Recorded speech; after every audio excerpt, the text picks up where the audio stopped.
आज पूरे देश में हरतालिका तीज त्योहार मनाया जा रहा है। देश भर में आज कुंवारी कन्याएं मनचाहे वर के लिए और विवाहित महिलाएं अपने पति की लंबी आयु के लिए निर्जला व्रत का पालन करती हैं। पूरे 24 घंटे अन्न जल का त्याग कर यह कठोर व्रत किया जाता है। आइए जानते हैं इस व्रत के पीछे की कथा को।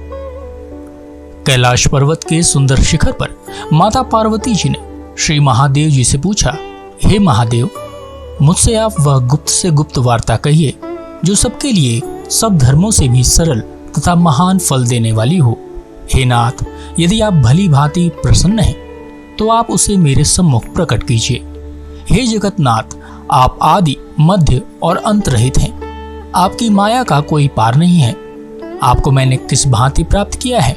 कौन से व्रत, तप या दान के पुण्य फल से आप मुझे वर स्वरूप प्राप्त हुए हैं?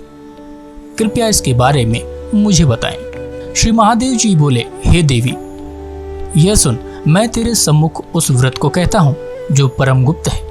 जैसे तारागणों में चंद्रमा और ग्रहों में सूर्य, वर्णों में ब्राह्मण, देवताओं में गंगा, पुराणों में महाभारत, वेदों में साम और इंद्रियों में मन श्रेष्ठ है, वैसे ही पुराण और वेद सब में इसका वर्णन आया है, जिसके प्रभाव से तुमको मेरा आधा आसन प्राप्त हुआ है। हे प्रिय, उसी का मैं तुमसे वर्णन करता हूँ। सुनो। भाद्रपद भादो मास के शुक्ल पक्ष की हस्त नक्षत्र संयुक्त तृतीया तीज के दिन इस व्रत का अनुष्ठान मात्र करने से सब पापों का नाश हो जाता है। तुमने पहले हिमालय पर्वत पर इसी महान व्रत को किया था, जो मैं तुम्हें सुनाता हूँ। पार्वती जी बोली, हे प्रभु, इस व्रत को मैंने किस लिए किया था, ये मुझे सुनने की इच्छा है, सो कृपा करके कहिए। शंकर जी बोले, आर्यावत में हिमालय नामक एक महान पर्वत है, जहाँ अनेक प्रकार की भूमि अनेक प्रकार के वृक्षों से सुशोभित है, जो सदैव बर्फ से ढके हुए तथा गंगा की कलकल ध्वनि से शब्दायमान रहता है। हे पार्वती जी, तुमने बालकाल में उसी स्थान पर परम तप किया था और 12 वर्ष तक के महीने में जल में रहकर तथा वैशाख मास में अग्नि में प्रवेश करके तप किया। श्रावण के महीने में बाहर खुले में निवास कर अन्न त्याग कर तप करती रहीं। तुम्हारे उन कष्टों को देखकर तुम्हारे पिता को बड़ी चिंता हुई। वे चिंतातुर होकर सोचने लगे कि मैं इस कन्या की शादी किससे करूं। इस अवसर पर दैवयोग से ब्रह्मा जी के पुत्र नारद जी वहां आए। देवर्षि नारद ने तुम शैलपुत्री को देखा। तुम्हारे पिता हिमालय ने देवर्षि को अर्धपाद आसन देकर सम्मान सहित बिठाया और कहा, हे मुनीश्वर, आपने यहाँ तक आने का कष्ट कैसे किया? कहिए, क्या आज्ञा है? नारद जी बोले, हे गिरिराज, मैं विष्णु भगवान की आज्ञा से यहाँ आया हूँ। तुम मेरी बात सुनो। आप अपनी कन्या को उत्तम वर को दान करें। ब्रह्मा, इंद्र, शिव आदि देवताओं में विष्णु भगवान के समान कोई भी उत्तम नहीं है, इसलिए मेरे मत से आप अपनी कन्या का दान भगवान विष्णु को ही दें। हिमालय बोले, यदि भगवान वासुदेव स्वयं ही कन्या को ग्रहण करना चाहते हैं और इस कार्य के लिए ही आपका आगमन हुआ है, तो वह मेरे लिए गौरव की बात है। मैं अवश्य ही उन्हें दे दूंगा। हिमालय का यह आश्वासन सुनते ही देवर्षि नारद जी आकाश में अंतर्ध्यान हो गए और शंख, चक्र, गदा, पद्म एवं पीताम्बरधारी भगवान विष्णु के पास पहुंचे। नारद जी ने हाथ जोड़कर भगवान विष्णु से कहा, प्रभु, आपका विवाह कार्य निश्चित हो गया है। इधर हिमालय ने पार्वती जी से प्रसन्नता पूर्वक कहा, हे पुत्री, मैंने तुमको गरुड़ध्वज भगवान विष्णु को अर्पण कर दिया है। पिता के इन वाक्यों को सुनते ही पार्वती जी अपनी सहेली के घर गईं और पृथ्वी पर गिरकर अत्यंत दुखित होकर विलाप करने लगीं। उनको विलाप करते हुए देखकर सखी बोली, हे देवी, तुम किस कारण से दुख पाती हो, मुझे बताओ, मैं अवश्य ही तुम्हारी इच्छा पूर्ण करूंगी। पार्वती बोली, हे सखी, सुन, मेरी जो मन की अभिलाषा है सुनाती हूँ। मैं श्री महादेव जी को वर्णन करना चाहती हूँ। मेरे इस कार्य को पिताजी ने बिगाड़ना चाहा है, इसलिए मैं निसंदेह इस शरीर का त्याग करूंगी। पार्वती जी के इन वचनों को सुनकर सखी ने कहा, हे देवी, जिस वन को तुम्हारे पिताजी ने ना देखा हो, तुम वहां चली जाओ। तब हे देवी पार्वती, तुम अपनी सखी का यह वचन सुनकर ऐसे ही वन को चली गई।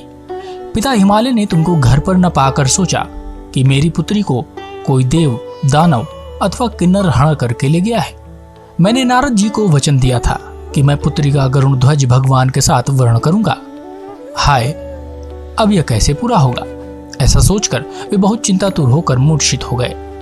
तब सब लोग हाहाकार करते हुए दौड़े और मूर्छा दूर करने पर गिरिराज से बोले कि हमें अपनी मूर्छा का कारण बताइए।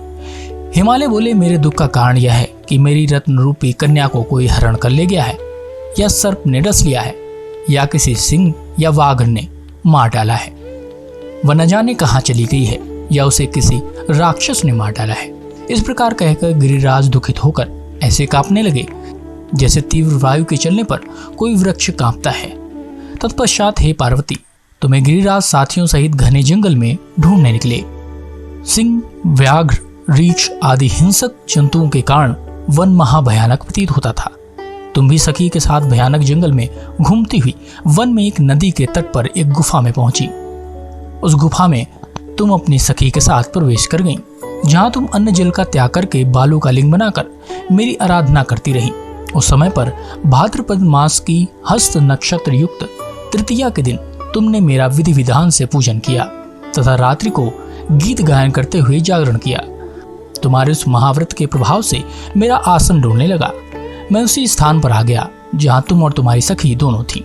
मैंने आकर तुमसे कहा, हे वरान्ने, मैं तुमसे प्रसन्न हूं, तुम मुझसे वरदान मांग। तब तुमने कहा कि हे देव, यदि आप मुझसे प्रसन्न हैं तो आप महादेव जी ही मेरे पति हो। मैं तथास्तु ऐसा कहकर कैलाश पर्वत को चला गया और तुमने प्रभात होते ही मेरी उस बालू की प्रतिमा को नदी में विसर्जित कर दिया। हे शुभे, तुमने वहां अपनी सखी सहित व्रत का परायण किया। इतने में तुम्हारे पिता हिमवान भी तुम्हें ढूंढते ढूंढते उसी घने वन में आ पहुंचे। उस समय उन्होंने नदी के तट पर 2 कन्याओं को देखा तो ये तुम्हारे पास आ गए और तुम्हें हृदय से लगाकर रोने लगे और बोले, बेटी, तुम इस सिंह व्याघ्रादि युक्त घने जंगल में क्यों चली आई? तुमने कहा, हे पिता, मैंने पहले ही अपना शरीर शंकर जी को समर्पित कर दिया था, किंतु आपने इसके विपरीत कार्य किया, इसलिए मैं वन में चली आई। ऐसा सुनकर हिमवान ने तुमसे कहा कि मैं तुम्हारी इच्छा के विरुद्ध यह कार्य नहीं करूंगा। तब वे तुम्हें लेकर घर को आए और तुम्हारा विवाह मेरे साथ कर दिया। हे प्रिय, उसी व्रत के प्रभाव से तुमको मेरा अर्धाश्रम प्राप्त हुआ है। इस व्रतराज को मैंने अभी तक किसी के सम्मुख वर्णन नहीं किया है। हे देवी, अब मैं तुम्हें यह बताना चाहता हूँ कि इस व्रत का यह नाम क्यों पड़ा। तुमको सखी हरण करके ले गई थी, इसलिए हड़ताल का नाम पड़ा। पार्वती जी बोली, हे स्वामी, आपने इस व्रतराज का नाम तो बता दिया, किंतु मुझे इसकी विधि एवं फल भी बताइए कि इसके करने से किस फल की प्राप्ति होती है। तब भगवान शंकर जी बोले, इस स्त्री जाति के अत्युत्तम व्रत की विधि सुनिए। सौभाग्य की इच्छा रखने वाली स्त्रियां इस व्रत को विधि पूर्वक करें। केले के खंभों से मंडप बनाकर उसे वंदरवारों से सुशोभित करें। उसमें विविध रंगों के उत्तम रेशमी वस्त्र की चांदनी ऊपर तान दें। चंदन आदि सुगंधित द्रव्यों का लेपन करके स्त्रियां एकत्र हों। शंख, भेरी, मृदंग आदि बजावें। विधि पूर्वक मंगलाचार करके श्री गौरी शंकर की बालू निर्मित प्रतिमा स्थापित करें। फिर भगवान शिव पार्वती जी का गंध, धूप, पुष्प आदि से विधि पूर्वक पूजन करें। अनेकों नैवेद्यों का भोग लगावें और रात्रि को जागरण करें। नारियल, सुपारी, जवारी, नींबू, लौंग, अनार, नारंगी आदि ऋतु फलों तथा फूलों को एकत्रित करके धूप दीप आदि से पूजन करके कहें, हे कल्याण स्वरूप शिव, हे मंगल स्वरूप शिव, हे मंगल रूप महेश्वरी, हे शिवे, सब कामनाओं को देने वाली देवी कल्याण रूप तुम्हें नमस्कार है।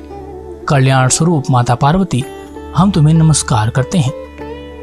भगवान शंकर जी को सदैव नमस्कार करते हैं। हे ब्रह्मा रूपिणी जगत का पालन करने वाली माँ, आपको नमस्कार है। हे सिंह वाहिनी, मैं सांसारिक भय से व्याकुल हूँ, तुम मेरी रक्षा करो।